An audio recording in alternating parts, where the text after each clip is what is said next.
जी हाँ दोस्तों, वक्त हो चला है तमाम देश और दुनिया की सभी ताज़ा और बड़ी खबरें जानने का। पहली और बड़ी खबर आ रही है, आपको बता दें, अजमेर में दो समुदाय में पत्थरबाजी के बाद पुलिस का फ्लैग मार्च, 8 लोगों को भेजा गया जेल। दोस्तों जानेंगे इस खबर को विस्तार से।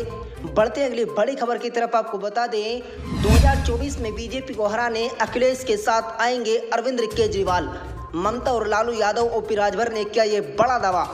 दोस्तों जानेंगे इस खबर को विस्तार से। बढ़ते अगली बड़ी खबर की तरफ, आपको बता दें, गुजरात से आगरा जा रही बस से राजस्थान पुलिस ने 8 करोड़ रुपए की 1222 किलोग्राम चांदी जब्त कर ली है। दोस्तों जानेंगे इस खबर को विस्तार से।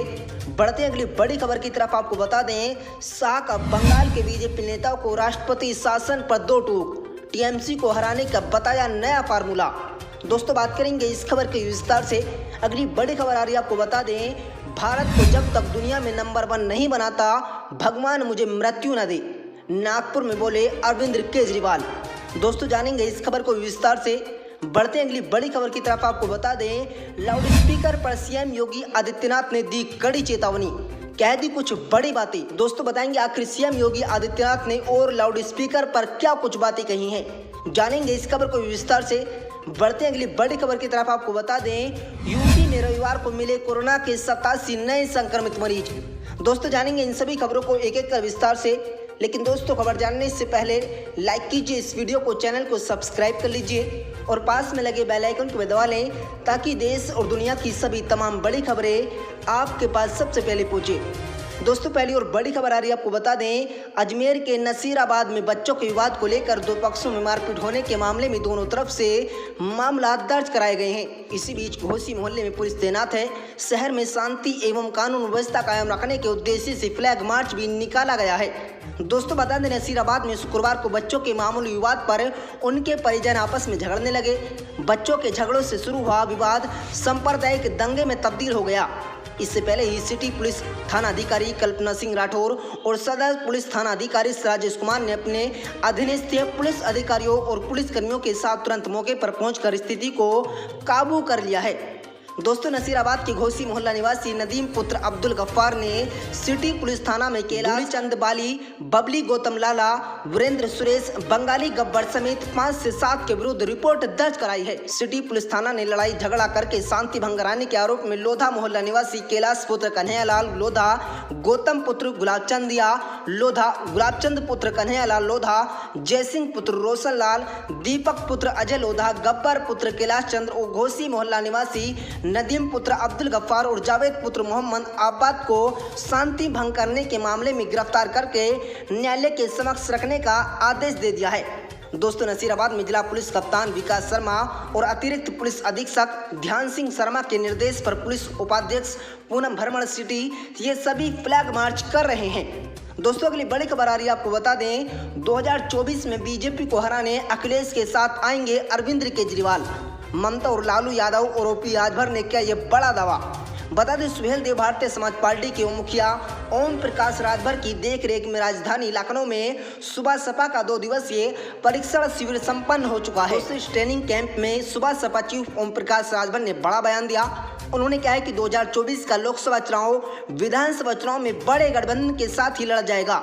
ओपी राजभर ने कहा कि अखिलेश यादव, जयंत चौधरी और संजय चौहान के साथ गठबंधन बने रहेगा। सुहेल देव भारतीय समाज पार्टी के मुखिया ओम प्रकाश राजभर ने कहा है, सभी एंटी बीजेपी पार्टियों को लेकर लोकसभा में बड़ा गठबंधन बनेगा। उन्होंने ये भी कहा है कि ममता बनर्जी, अखिलेश यादव, अरविंद केजरीवाल, लालू प्रसाद यादव और उद्धव ठाकरे सबको एक साथ लाने का प्रयास होगा। सुबह सपा चीफ ने यह भी दावा किया है कि ममता बनर्जी ने गठबंधन को लेकर उद्धव ठाकरे और लालू यादव से मुलाकात भी की है। दोस्तों कुछ दिन पहले ओपी राजभर से जब सवाल पूछा गया था तो संख्या बल न होने के बावजूद आप अपने मुद्दों पर डटे रहेंगे और जनता के मुद्दे उठाते रहेंगे, इस पर जवाब देते हुए सुबह सपा प्रमुख ने कहा कि हम अकेले ही काफी हैं। बता दें कि विधानसभा चुनाव 2022 में 6 सीटों पर जीत मिली। पार्टी 18 सीटों पर उम्मीदवार उतारी थी। पत्रकार से बातचीत के दौरान ओपी राजभर ने भारतीय जनता पार्टी की सरकार पर निशाना साधा था और कहा था कि सरकार जब बड़े बड़े उद्योगपतियों को करोड़ों रुपया माफ कर सकती है तो गरीब किसानों का पैसा क्यों नहीं कर सकती। दोस्तों अगली बड़ी खबर आ रही है, आपको बता दें, गुजरात से आगरा जा रही बस से राजस्थान पुलिस ने 8 करोड़ रुपए की 1222 किलोग्राम चांदी जब्त कर ली है। दोस्तों बता दें, गुजरात से आगरा जा रही एक बस से पुलिस ने 8 करोड़ रुपए की मूल्य की करीब 1222 किलोग्राम चांदी जब्त कर ली। पुलिस ने रविवार को बताया कि बरामद चांदी की बाजार में कीमत लगभग 8 करोड़ रुपए आंकी गई है। पुलिस ने बताया कि मुखबिर की सूचना के आधार पर शुक्रवार रात को अहमदाबाद में आगरा जा रही एक निजी बस की जांच की गई। इसमें से लदे पार्सल से चांदी की ईंटें और आभूषण मिले हैं। गोवर्धन विलास थाना के थाना अधिकारी चेल सिंह ने रविवार को बताया कि बस चालक से जब पूछताछ की गई तो वे भी संतोषजनक जवाब नहीं दे पाया। उन्होंने बताया कि न ही चालक के पास बस में ले जाई जा रही लगभग 1222 किलोग्राम चांदी के कोई दस्तावेज मिले।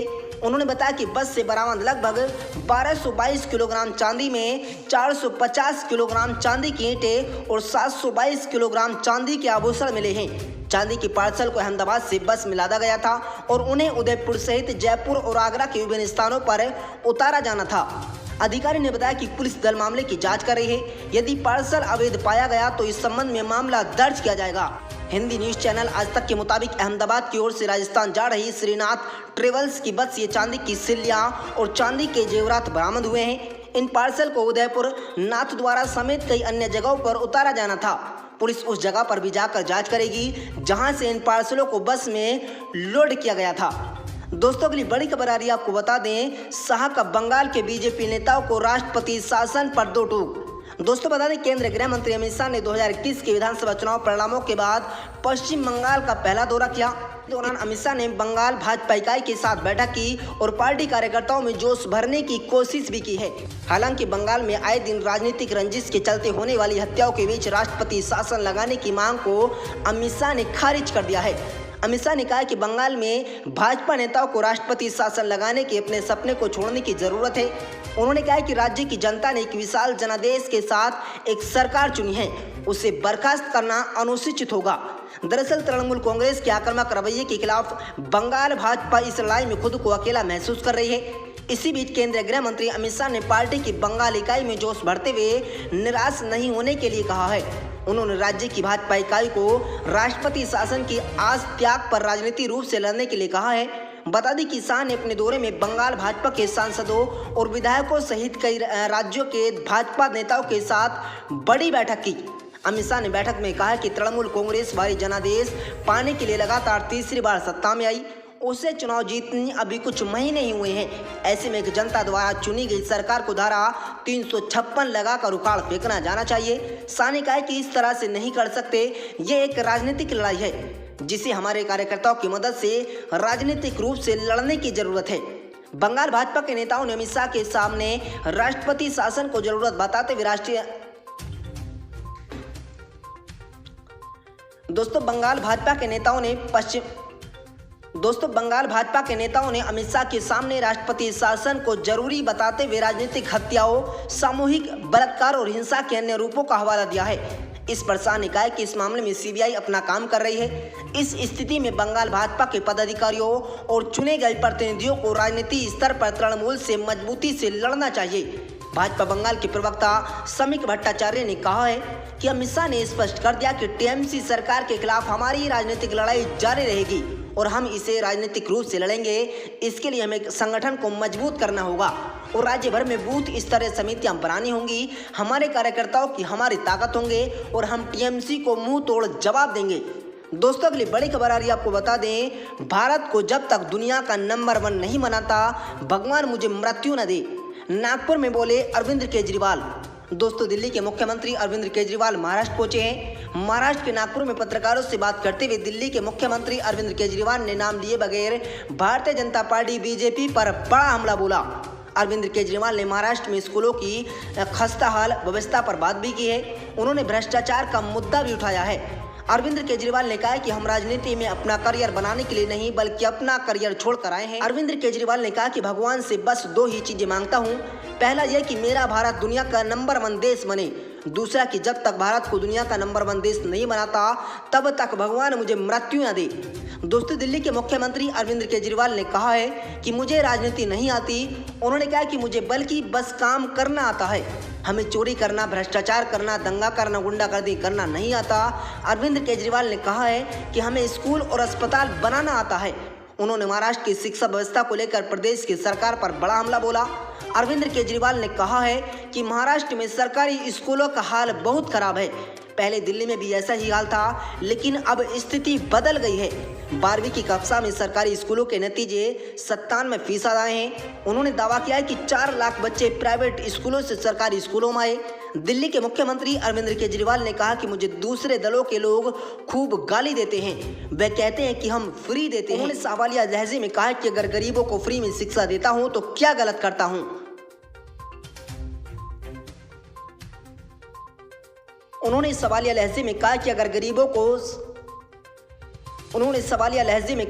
गरीबों को फ्री में शिक्षा देता हूं तो क्या गलत करता हूं।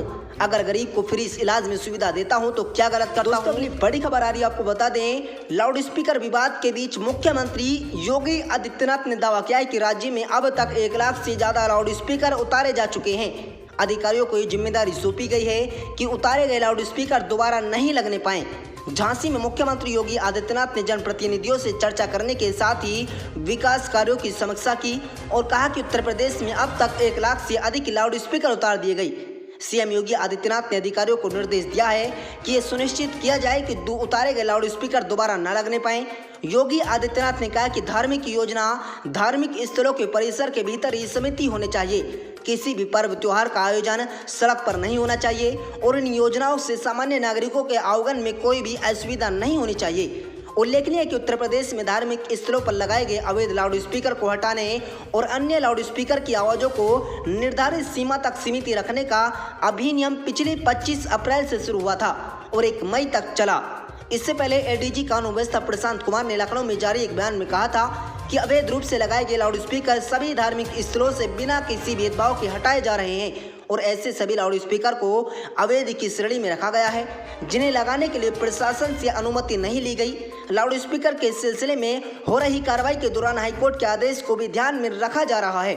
दोस्तों, मुख्यमंत्री योगी आदित्यनाथ ने मंडल की कानून व्यवस्था की समीक्षा करते हुए कानून व्यवस्था पर नाराजगी जताई। उन्होंने ललितपुर में हुई घटना को लेकर भी गहरा असंतोष जताया और एसपी से इस संबंध में जवाब तलब किया है। दोस्तों, आपकी क्या राय इन सभी खबरों को जानकर आप अपनी राय कमेंट बॉक्स में दें और आपको वीडियो अच्छी लगे तो इस वीडियो को लाइक शेयर करें। मिलते हैं दोस्तों।